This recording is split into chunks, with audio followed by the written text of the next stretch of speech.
Hi, Planetary Penny with you. Can you hear the lovely music? The church bells, like when we did the full moon? So we'll just let them do the introduction.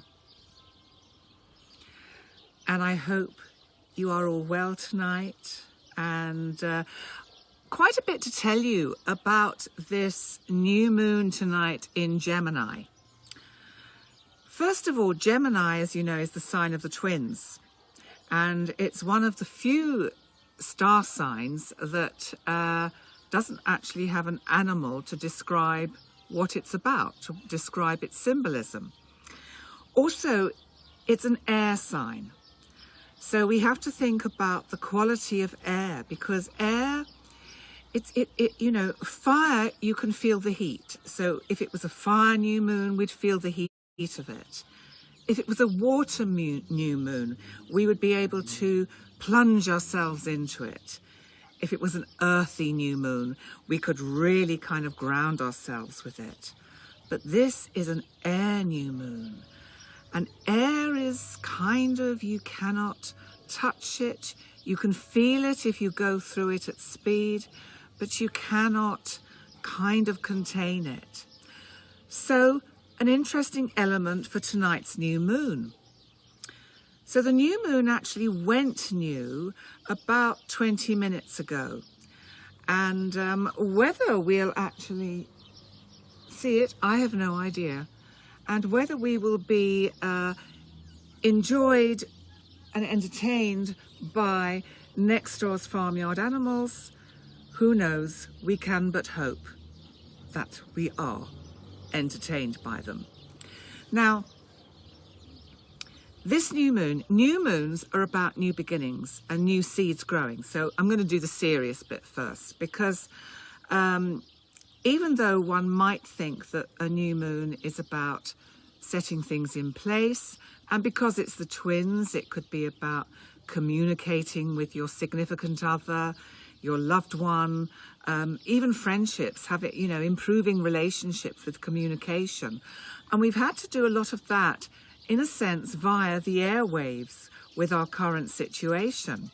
So, in a sense, that's quite interesting. Now, what's also interesting about this new moon is that the exact timing of the new moon, so the chart, which I can show you here, is for this new moon, and that's it there.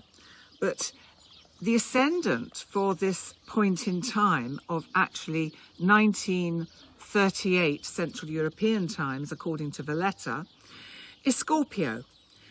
And there's an Arabic part on this ascendant called the part of fortune, which I find quite interesting, because the ascendant is what everything gets expressed through. Now, Scorpio is one of these watery, deep, fixed signs, and Pluto rules Scorpio.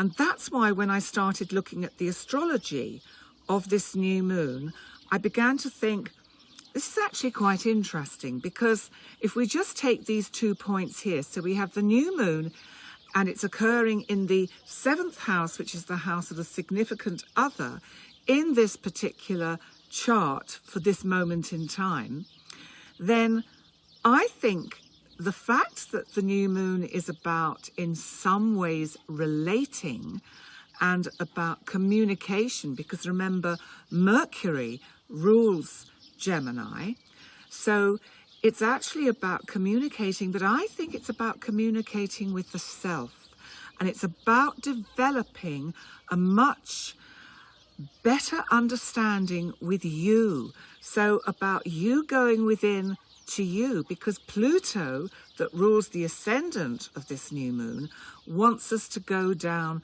to the very depths of our being and really know ourselves well.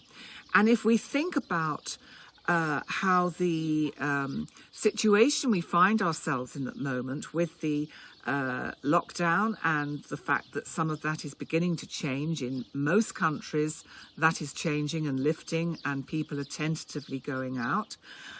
I think this is like this new moon is saying this is an opportunity to actually look at what have you gained, what insight have you got from this time where we have, many of us, spent a lot of time alone to think. Because if we don't turn this into something positive and constructive for us internally, not only for what we can do on a much bigger scale with the planet, then it will be a great shame, because it will lose everything. Now, we have to also remember that if we bring into the mix the fact that Mars in Pisces is loosely in a kind of quite harsh angle to this new moon, and Mars in Pisces is coming up to, in a sense, cozy up to Neptune in Pisces, and that loosely brings the planet of Neptune, which again is about the watery depths of the unconscious and kind of intuition, gut feeling, sensitivity, and also that sense that we can't always see clearly where we're going. And in a sense, I'm thinking about going out earlier this week with a visor on, and that was very difficult to see where I was going. So I think the fact that Neptune and Mars loosely get pulled into this new moon is about the fact that we need to actually remember that we're not actually out of the woods. And you see, Neptune, interestingly, can indicate viral things, viruses.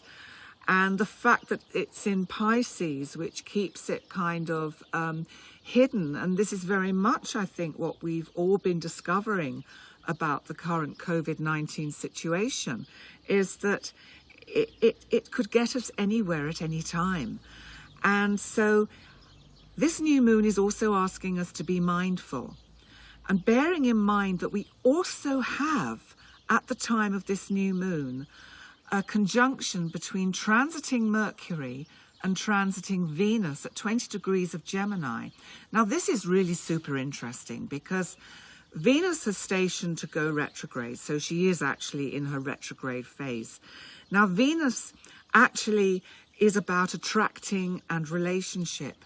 And I think with Mercury, that interestingly is about to station to go retrograde in the middle of June, on round about the 17th of June, then there's a lot of planetary power and symbolism being pulled in to the power of this new moon.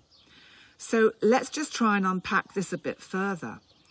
So we've got the isolation that we're experiencing. We've got the need for inner reflection, the need for a better relationship with ourselves and also with others.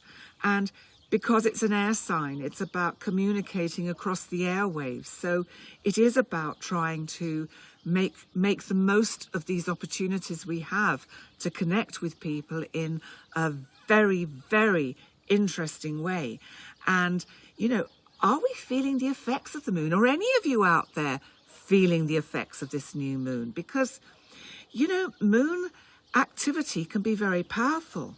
Now, I want to bring in our old friend, one of the big boys, Saturn. Because Saturn has stood still in Aquarius, because he's kind of gone into Aquarius to check out the sort of the lay of the land and see what this air Aquarian place is going to be like, where he's actually going to be living for the next 2 to 3 years. And he's really kind of a little bit concerned about what's been going on back in Capricorn, where we had all this huge activity earlier this year in January, when we had these really big boys. We had Pluto, let's dig deep. We had Jupiter, hey, let's really look at everything in the bigger picture. And Saturn saying, slow down, boys, let's just take this one step at a time. Now, what does this all mean? Because you see, I think Saturn is moving back towards Capricorn to say, listen, guys, the party's not ready to start yet. There is still serious work we have to do. As a collective, we have to pay serious attention to what we've been doing to our environment. And I think this is very much, and it's about our governments, our whole structure. So I think it's very interesting that Saturn is moving his way back into Capricorn, and he's going to stay there for most of the summer until finally he'll head back to Aquarius round about the end of the year in December, when we've got some really big stuff going on again. Wow, that's going to be powerful. So this new moon for me and for you is about inner reflection, relationship, relating to your significant others in a much deeper way than perhaps Gemini and Mercury like to do, because Mercury is all about kind of more the surface chatter and information gathering and news. And I feel this Scorpio ascendant for this, with Pluto there, is just kind of saying, let's just go within and really search deep in our souls. Now, one final thing before I go. There is an interesting other side to this, because most of these planets or planetary activity are going on in the lower hemisphere of this chart. Now, that is really quite interesting, because this actually underlines and reinforces the fact that this needs to be done on an inner level. So, but there's one more thing before I go, because there's a wonderful asteroid, Juno, that is sitting out all on her own in Libra, and she is trining all the big boys down in Aquarius and Capricorn, and she is trining this new moon. Now, what's so significant about Juno? Well, I like Juno because Juno always shows up when there's good news to do with relationships, when you're really getting things together, when you're really feeling that something could really work here. She is just this wonderful breath of fresh air who brings in new possibilities, new kind of hope to do with relating and relationships. And this has been particularly difficult for a lot of people with all their relationships, whether it's on a personal one-to-one level with your significant other, family members, friends that we just haven't been able to connect with in the way we'd like. So really, what this is all about is there is hope, there is opportunity. It's up to us how we use that. But, you know, this is a new beginning. We have a new beginning once a month, because we have our full moon once a month, when we have the kind of conclusion and the culmination of projects. And the new moon always gives us this opportunity to start afresh. So we really have got this wonderful, wonderful time to really start afresh. Now, before I go, finally, because I'm being very Mercurial and Geminian tonight, because I just can't stop talking. But anyway, before I go, next month is going to be super exciting. We have not one, but 2 eclipses. The first being on June the 5th, and that'll be the full moon, and I will be doing a live stream via Gozo in the House for that full moon eclipse, and I will explain all about eclipses. And then we have the summer solstice, which is a solar eclipse. I mean, my God, how significant is that? On the 21st, 22nd of June, we've got the summer solstice, and we have a full moon, full moon lunar eclipse. No, I've got it the wrong way around. A new moon solar eclipse. So that is going to be super exciting. So listen, hey, you know, you guys out there are great. By the way, I am via Gozo in the House offering a free astrology session with myself, and the lovely Andrea Britton is going to sort out the details for this. But I would love it if you'll participate in liking, signing up, and putting yourselves in the draw for this wonderful opportunity to have actually really quite a serious session with me, because even though I can be this kind of, you know, quite amusing, sort of, well, maybe amusing, funny person out there, I'm also actually super kind of serious about my astrology.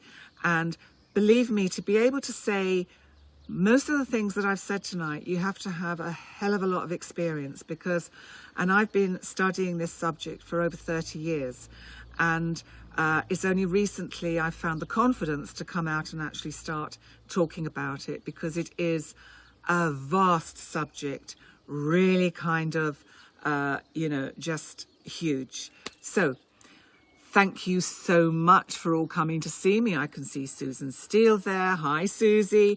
I can see Emily Sparks. Miriam Zammit. Hi, Miriam. Okay, welcome. Thank you for coming. And I see that and I think we should just have a little look at the farmyard.